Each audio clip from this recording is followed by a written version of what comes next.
My wife and I have shared almost 3 decades together, with 26 of those years being in marriage. I, a 51-year-old man, am fortunate to be married to a 49-year-old woman. Together, we have raised 2 grown children, a son who is now 24, and a daughter who is 22. Our journey began in college where we met, fell in love, and eventually tied the knot, creating what I believe to be a truly wonderful marriage. Throughout our years together, we have engaged in numerous activities, maintained constant communication, and faced any challenges that came our way. Both of us have had successful careers, supporting and encouraging each other in our professional endeavors. Our love life has remained strong, perhaps not as frequent as in our younger years, but just as passionate. I am the proud owner of a small landscaping company, which I established after graduating. Meanwhile, my wife has been working from home extensively due to the COVID situation. Lately, we have been discussing the possibility of me stepping back from the day-to-day operations of my business and her transitioning to part-time work. This would allow us to spend more quality time together and fulfill our desire to travel, especially now that our children have become independent. Looking back, I can confidently say that there were no warning signs that I have often heard about. There were no suspicious texting habits, no secretive behavior with her phone, no drastic changes in her wardrobe, no unusual actions, and no nights out with colleagues. Whenever she went out, it was usually with friends or family. And the following day, someone would always mention that I should have joined them. However, I appreciated her having her own personal time, just as I cherished the solitude I found in my workshop. She would always return home early, so it never crossed my mind that something unexpected was about to happen. To say that I was taken aback would be an understatement. Just a week prior to that fateful day, I had planned a surprise weekend getaway at a romantic bed and breakfast to celebrate our anniversary. It was during the winter festival weekend, and I left work early with the intention of surprising her. I instructed her to pack for a trip. As I pulled into our driveway, that's when I noticed an unfamiliar car parked there. Instantly, a gut feeling washed over me. I couldn't explain it, but I knew something was amiss. I sat there hoping against hope that my instincts were wrong. But deep down, I knew they weren't. Suddenly, my trembling ceased, and an unusual sense of tranquility washed over me. Despite the turmoil raging within, I managed to enter the house quietly through the back door.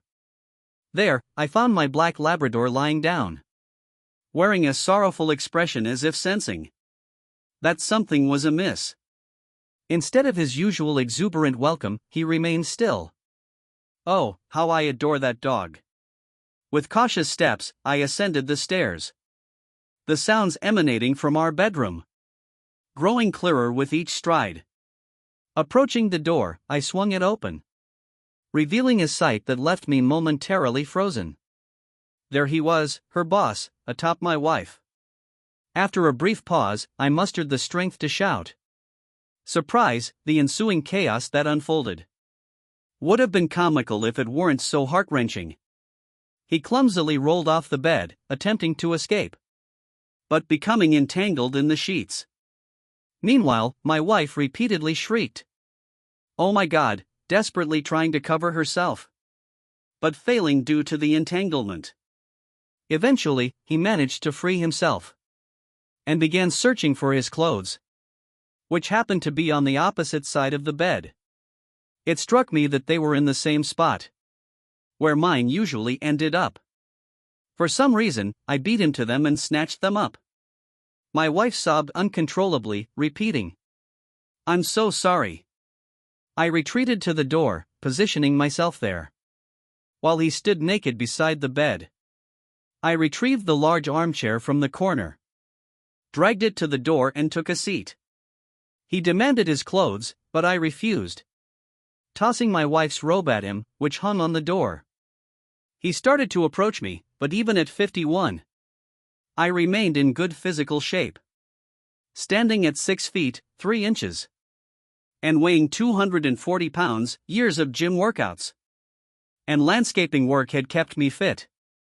I locked eyes with him and issued a warning. If you come any closer, it won't end well for either of us.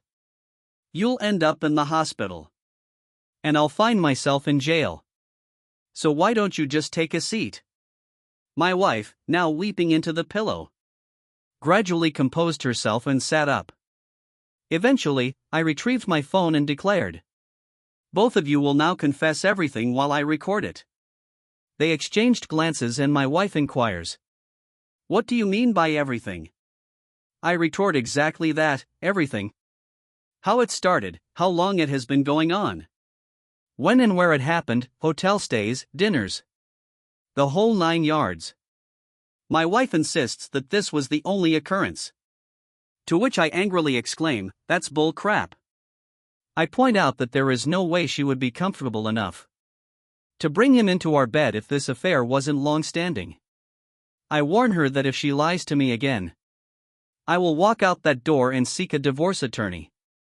Overwhelmed, she breaks down crying once more. For the next 10 to 15 minutes, the truth pours out. This affair has been going on for over 9 months. It all began with him flirting with her, and gradually progressed to him inviting her to lunch, which she accepted. After a few drinks, they ended up in a hotel. She came home to me that night as if nothing had happened. She insists that it was tearing her apart, and she wanted to confess but didn't know how. I call foul once again, stating that if it truly tore her apart, she wouldn't have continued it so effortlessly. They even attended a week-long work conference together, which I used to accompany her to. She informs me that company policy had changed, and spouses were no longer allowed to attend.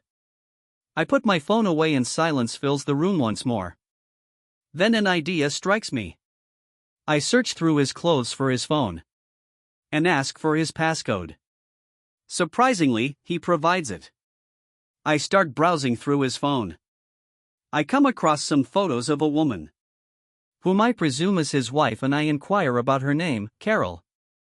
I comment that she is quite attractive, though not as stunning as my Ashley. As I find more pictures of their children, it turns out he has 3 children. And I finally stumble upon a family portrait of all of them. Holding up the phone, I remark, "What a lovely family." I question him, "Why would you risk it all for a fling with my wife?" He responds, "What do you mean risk it all?" I reply, "Do you genuinely believe Carol won't find out? I'm about to call her right now." He stands up and protests, while my wife pleads with me not to do this to him. I snap back, "Don't do this to. You have shattered me, our family, our friends, our future, and my heart. And yet, you are concerned about his well-being." Once again, I find myself trembling, desperately trying to conceal my tears. But I can no longer hold myself together. I sink back into the chair, overcome with grief. She tries to approach me, but I give her a stern look and command her to keep her distance. After a while, I regain my composure and glance at his phone once more. He pleads with me once again, begging me not to do it, promising that he will tell her. "Sure you will," I retort. He stands there pleading with me as I search for her number and decide that a FaceTime call would have an even greater impact. She answers the call, looking puzzled, and asks, "Who are you? Is my husband all right?" I reply, "He's fine for now." But that is about to change. I switched the camera to show him standing there in my wife's robe. I state, "I believe you are familiar with this man. The room he is in is my bedroom. The floral robe he is wearing belongs to this woman. As I turn the phone to capture my wife, who is desperately trying to hide under the sheets. But it is too late. That is my wife. I came home early today and found them in bed together. I genuinely feel sorry for her and regret how I had to break the news. She begins to sob, and he tries to apologize, saying, "Honey, I'm so sorry, I can explain. It was just one time." I advise her not to trust a single word he says. This has been happening for over 9 months. And I have spent the last 15 minutes recording all the details they were willing to reveal.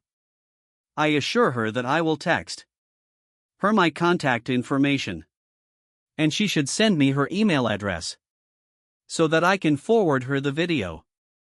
I hand him his phone and overhear her warning him that a packed bag will be waiting outside when he gets home.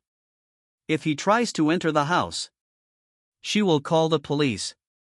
As she hangs up, I throw his clothes at him and he leaves. Now it is just me and my wife left. She looks at me, tears streaming down her face, and apologizes profusely. She never intended to cause me pain. She asks if I can find it in my heart to forgive her. It nonsensical. All the typical individuals who cheat excuses. I gaze at her teacher as she gathers her belongings and leaves my residence. I descend the stairs and pour myself a beverage. I am seated on the couch when she comes down the stairs. She starts to approach me, and I command her to stop. She asks if we can discuss this, and I reply, maybe, just maybe, but not at this moment. I inform her that it will be extremely challenging to resist seeking a divorce lawyer, and she begins to cry once again. She looks at me, and I can sense that "I love you" is on the tip of her tongue. I interrupt her and warn her not to utter those words right now, because I don't think I will ever trust them again. More tears flow as she turns and walks out the door. Seeing her in tears as she leaves, my entire world departs. I crumble and collapse on the floor, trembling, crying uncontrollably. I cannot determine how much time has passed, but eventually I manage to sit up, still shedding tears, and I call my best friend. I try to speak, but the tears start flowing again, and I cannot articulate the words.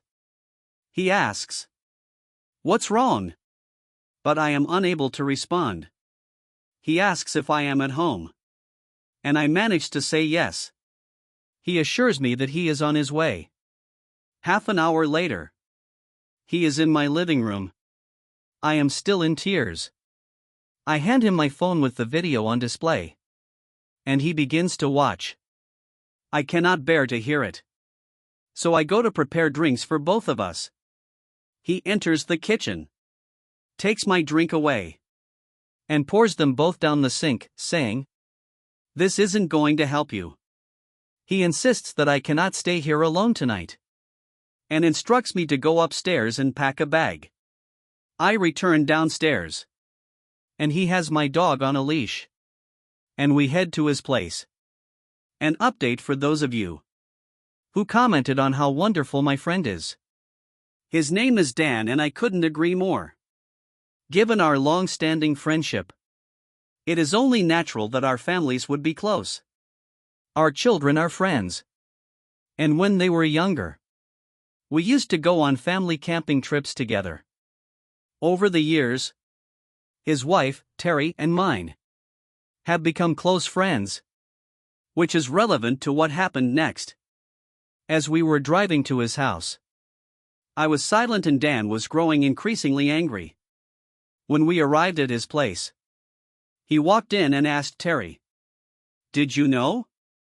She responded with a confused no. "What?" He raised his voice and asked again, "Did you know?" I intervened, telling him to calm down and reminding him that this wasn't her fault. He realized he was out of line and apologized to Terry with a hug.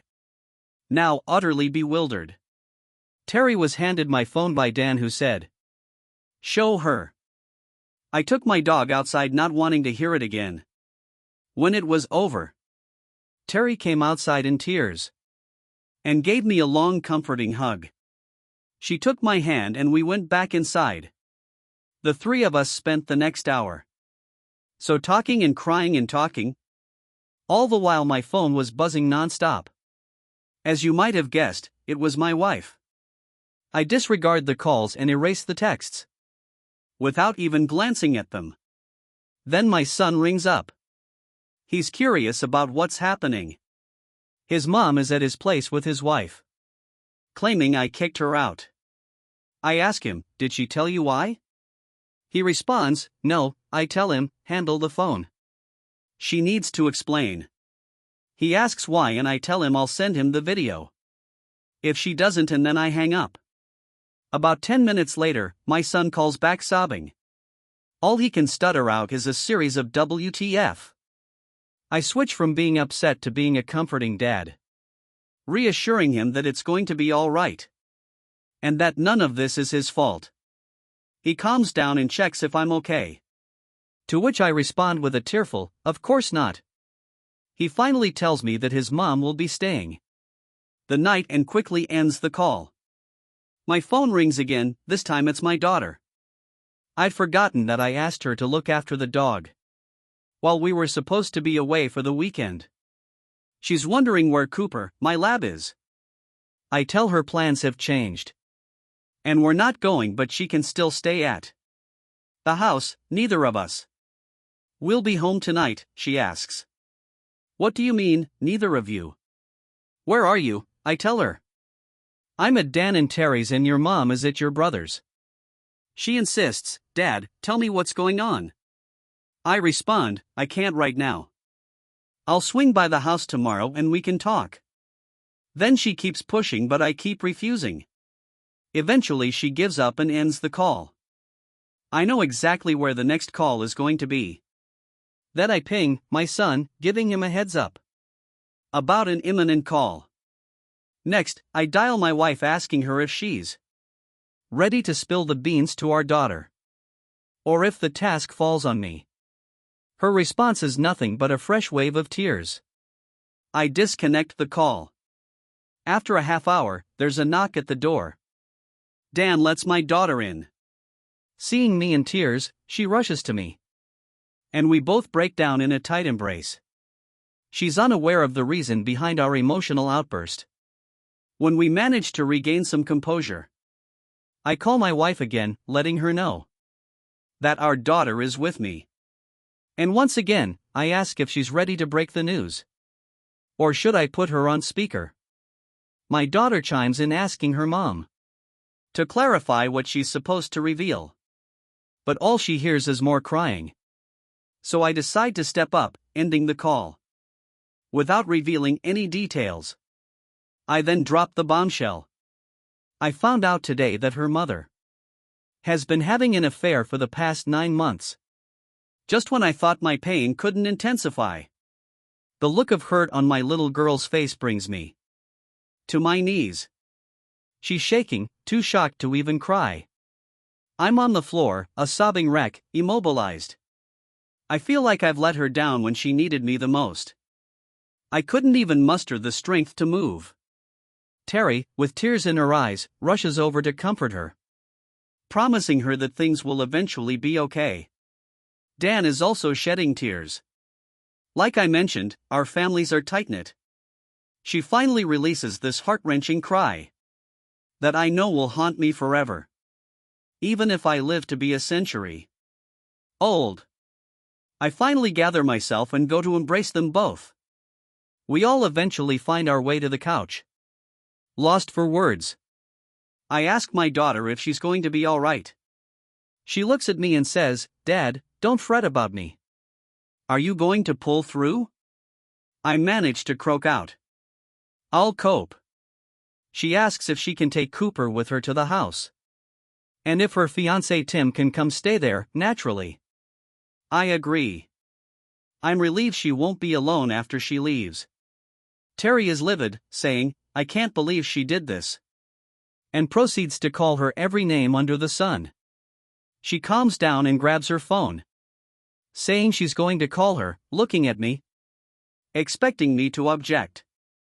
I tell her, go ahead, but put it on speaker. So she calls, exchanging small talk and so on. Finally, she tells her that Mike, that's me, called Dan in tears after she left the house. And now I'm staying there. Terry knows everything. Again, more crying. Terry just lets loose yelling at her. What were you thinking? How could you? Why didn't you come talk to me before you started down this path? If something was lacking, why didn't you talk to Mike? You know how understanding he is. Do you have any idea how many people you've hurt? Darling, our daughter just left here. I can't even begin to describe the look on her face. When Mike told her, Dan and I will never be able to see you in the same light again. How could you be so damn self-centered? Just more sobbing on the other end. Repeating how remorseful she is? Terry doesn't end the call, just listens to her weep. After a moment or so, I ask Terry to hand me the phone. Ashley, no answer. I call her name again. Ashley? She finally responds, yes, babe. I retort. You've lost the right to call me that. More sobbing from her end. I just want to know, what are you truly sorry for? If I hadn't come home early, would you have realized the gravity of your actions? Or would you have slept with your boss? Once we returned from our trip, more crying. You're not really sorry for all the people you've hurt, including your boss's family. You're just sorry you got caught. I end the call. Dan. Terry and I chat a bit more while my phone continues to buzz incessantly. I finally attempt to sleep, but to no avail. In the morning, I ask Dan to drive me home, give Terry a hug and express how much they both mean to me. I tell Dan I plan to head to my cabin for some solitude. He agrees that it's a wise move. As we're driving, I notice that amidst the flurry of notifications on my phone, there's one message from my wife's boss's wife, expressing her gratitude for the revelation and providing her email address. I forward the video and offer her the chance to reach out if she needs to unload. It might be beneficial for both of us. I pack up quietly, careful not to disturb Darlene and Tim. As I'm loading up the truck, I pick up a couple of my .22 rifles. Dan questions my actions and I explain, I usually do some target practice. Up there, not this time, he counters, confiscating them. Cooper hops in and off we go. Upon arrival about 2.5 hours later, I get the place opened up and start a fire in the fireplace. Cooper and I take a stroll in the woods. It's somewhat soothing, but not entirely. My son rings to check up on me and I inform him of my whereabouts. I tell him if his mother wants to stay at the house, that's fine, but she needs to clear out before I return. He agrees. After our walk, Cooper dozes off by the fireplace and I head out to chop some firewood. It's a great workout and surprisingly therapeutic. With each axe swing, I alternate between envisioning my wife's face and her boss's. I stay put Saturday, Sunday, and Monday. On Monday, I start making calls. First to my office, letting them know I'll be out for a bit but can be contacted for emergencies. Next I call my go-to attorney for any company-related legal issues who recommends a divorce lawyer. Thursday I've got a meeting with a lawyer I've contacted, then I'm on the phone with the bank putting a hold on our shared accounts. Next up, credit cards, canceling them all and asking for new ones to be sent out. Being alone in the woods has given me some clarity about my next steps. I find myself trembling again, questioning whether I'm really going to go through with this or try to salvage our marriage. After I get home, I find this subreddit and start reading other people's stories. It helps, but only a little. Midweek, I head into the office and chat with my HR manager. We have a close professional relationship that's about to get more personal. I spill the beans and ask for advice on how to approach their company. She advises me to talk to my lawyer before I do anything. She asks if I'm going to get tested. She recommends someone and also says I should see my doctor for an STD check. I make calls to both and set up appointments for Thursday. I meet with my now lawyer, show her the video. This time I can actually listen. She starts shaking her head and says, "Why do people do such stupid things?" Turns out she has absolutely no tolerance for cheaters. Her husband cheated on her and dragged her through hell. So much so that she changed her practice and became a divorce attorney. She reassures me that everything will be okay and I sign a contract with her. I ask about telling the wives and the bosses, HR, and she says we should wait. In the meantime, I've had a meeting with my wife. She's taken refuge at our son's place. At least she's wise enough to understand that I need some space and wasn't at the house when I returned. I've been crashing on the couch because I can't bear to step foot in our bedroom. When I need to grab stuff, I try to get as much as possible to minimize the number of times I have to enter that room. Thanks for sticking with me this far. It took an eternity to type this out. Writing about my daughter had me in tears for several hours. I'll provide another update next week. Once again, I want to express my deep gratitude for all the advice and support I've received from this community. I'm indebted to each and every one of you in a way I can never repay. All I can do is say thank you and try to respond to all the comments. The support and encouragement have been incredibly helpful. Many of you have commented on the strength I showed during the confrontation, but right now I feel anything but strong. I'm just going through the motions. All the advice has been excellent and is helping me move forward. Secondly, the reason for this post and my original one was because I was seeking help. Trust me, there was plenty.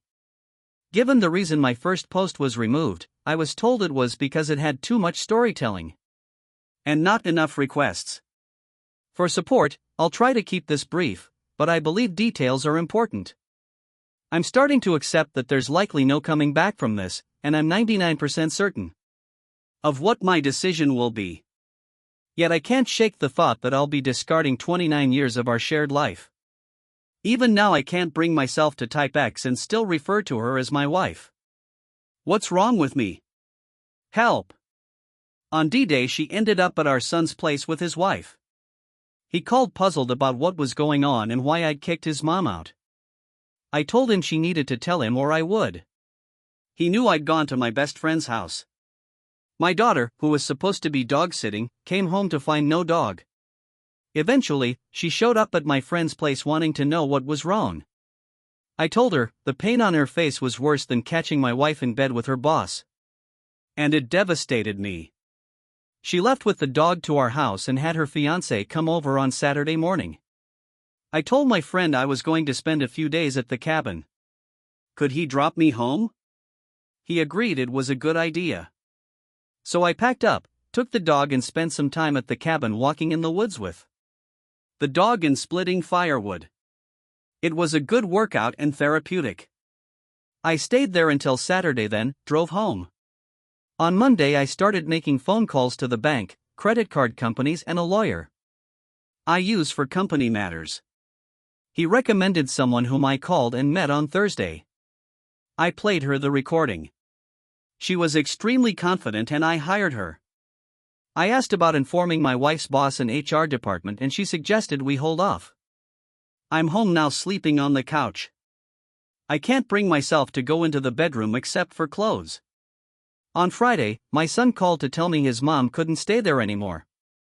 It was causing strain for him and his wife. Could she come home? I hadn't spoken to my wife since D-Day. I reluctantly agreed. She returned. On Saturday, I went back to the cabin.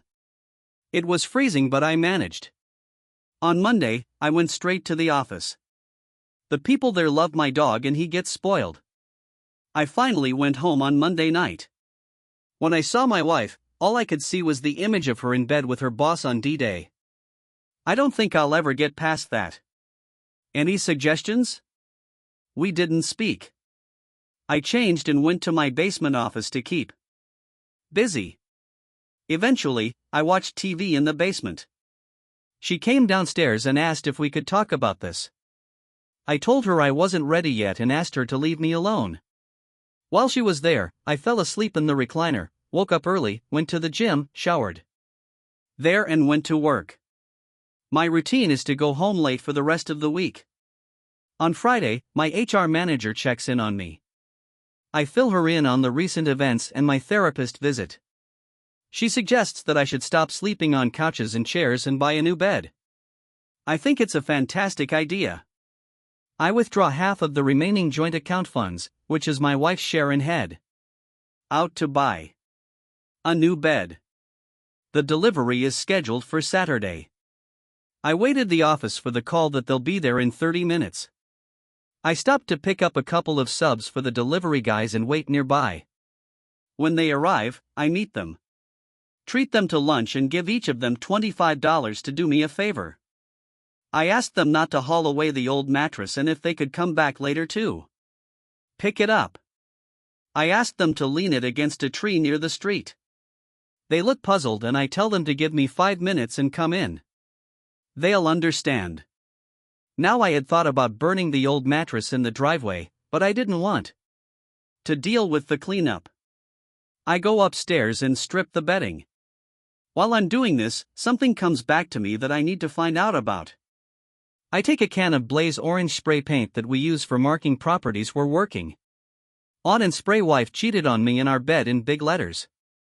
The guys come in and my wife asks, "What's happening?" I tell her I can't sleep in that bed anymore and that she bought me a new one. She seems upset but retreats. On stairs, the new bed is set up and the guys leave the old mattress where I requested. After a while, she informs me that they left the old mattress in the yard and that they'll be back for it, I respond, struggling to keep a straight face. I don't think she's caught on yet, but the entire neighborhood certainly has come Valentine's Day. She attempts to be romantic and initiates intimacy. I reject her, stating that I wouldn't take her up on the offer even if she were the last. She retorts saying that we don't just have sex, we make love. Her voice filled with distress. I counter that we haven't made love since she started sleeping with her boss. She looks taken aback. Did she think I'd forget? I'm utterly baffled by her thought process. I decide it's as good a time as any to have a discussion and ask her to sit down in the living room. I ask her what she wants to do. Should we attempt to mend things or should we divorce and move on? I'm not sure why I even proposed the former. I guess I'm hung up on the idea of discarding 29 years.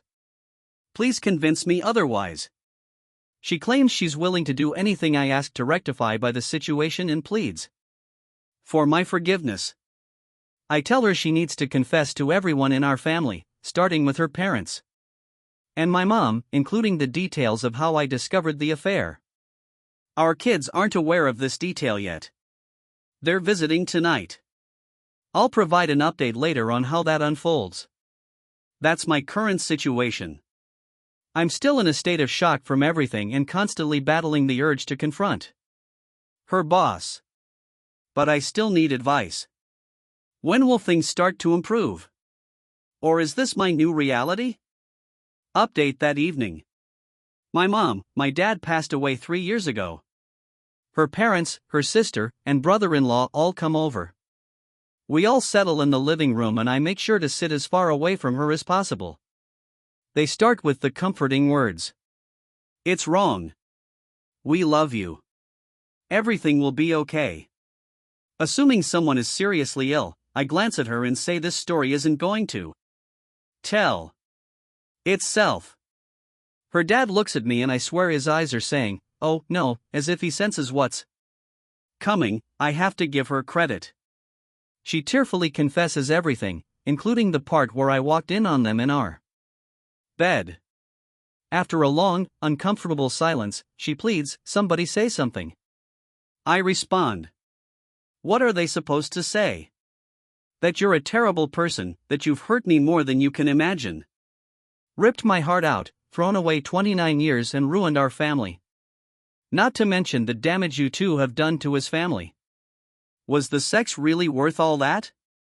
I just keep going. All the anger, hatred, and betrayal I've been bottling up comes pouring out. I didn't know I could be so harsh. Her mom finally says that's enough. She agrees that she deserves it all and runs upstairs crying. Her mom tries to follow her, but her dad says no, leave her alone. She needs to suffer for a while before this can get any better.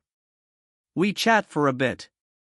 They offer their support and tell me if I need anything, just ask.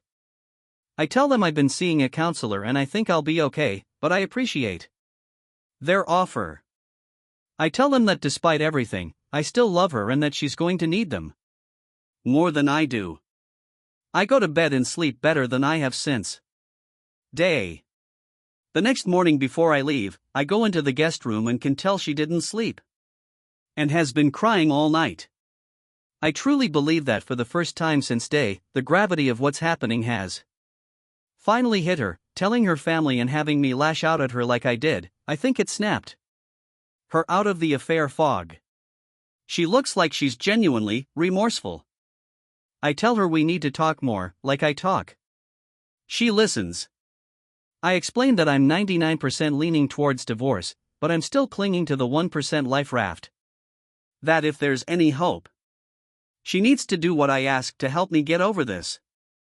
She says she'll do anything just to please not do anything yet. A reminder of a story I told her.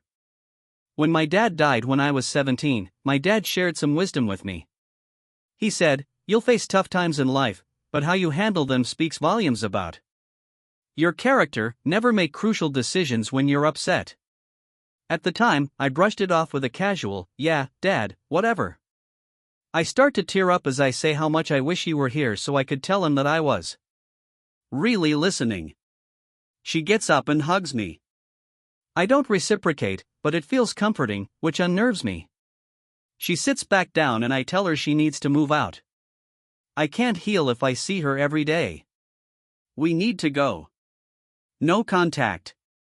She agrees and asks what else she can do. I tell her I'm too emotional to think straight now, but I'll let her know. On my way to work, I call my lawyer and arrange to meet her today. She's free, so we meet for coffee. I update her on everything, the 991% dilemma, etc. I ask her to prepare divorce papers in case I decide to proceed. She suggests that if I can afford it, I should find an apartment for my wife and pay the first month's rent. This would demonstrate good faith if things go to court. I agree. And she says she'll have something for me to review by Monday. I call a real estate broker we've worked with over the years. Explain the situation and what I need. He refers me to a rental agent. The agent finds a suitable place and I meet with the property manager to pay for the rest of February, March, and the deposit. When I get home, I tell my wife about the apartment, what I've paid for, and that she needs to meet the manager and sign the lease. It's a 6-month lease, which seems like a plus. She's surprised by how quickly I've acted. I tell her that I needed her not to come home from our sons. While she's gone, I arrange for movers to come on Saturday. When she gets home, I tell her about the movers and ask why she hasn't asked about finances. I inform her that I've cancelled the credit cards, withdrawn my half from our joint account, and cancelled the debit card. She seems angry, but admits she doesn't blame me. It turns out she hasn't needed to spend anything as she's been splitting her time between our son's place and home. She also reveals that she requested a leave of absence from work due to personal issues. They allowed her to take her paid vacation first on Friday. I tell her she can take whatever she needs for the new place. Just leave me some essentials and nothing from the basement or any family heirlooms and my new bed. I also tell her that I'm open to marriage counseling. She should find 3 different counselors and I'll choose the one I think. I leave early on Saturday morning and return to a half-empty house, including the TV. That's okay. I wanted a bigger one. Anyway, my friend still has my liquor, so I stopped by to pick up my favorite bourbon and enjoy a glass while typing this. Sorry, this was so long. Thanks for reading this far. Tomorrow I'm hitting the gym, making my favorite chili and buying a new TV. I'm sure I'll have more to post in the future.